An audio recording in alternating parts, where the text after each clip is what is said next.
नाही, ही आवश्यकता होती, उशीर का केला? मोका लावायची मागणी पहिल्या दिवशीच व्हायला पाहिजे होती, मोका लागायला पाहिजे होता.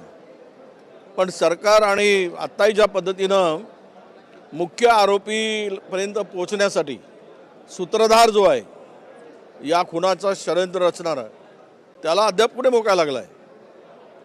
त्याला ज्यावेळेस मोका लागेल, त्याच्यावर 302चा गुन्हा दाखल होईल, त्यावेळेस या प्रकरणाच्या पूर्णतः लोकांना समाधान होईल.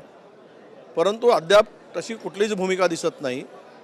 कारण जो आरोपी खंडणीमध्ये आता अटक केलेला आहे वाल्मिक, त्याला जर मोका लावला आणि खुनामध्ये जर अटक केली तर अनेक खुनांचा उलगडा होऊ शकतो.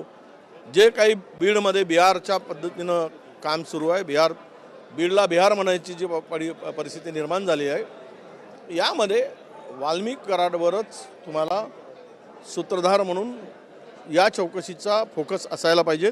पण ते दिसत नाही, हे दुर्दैवानं सांगावं लागतं.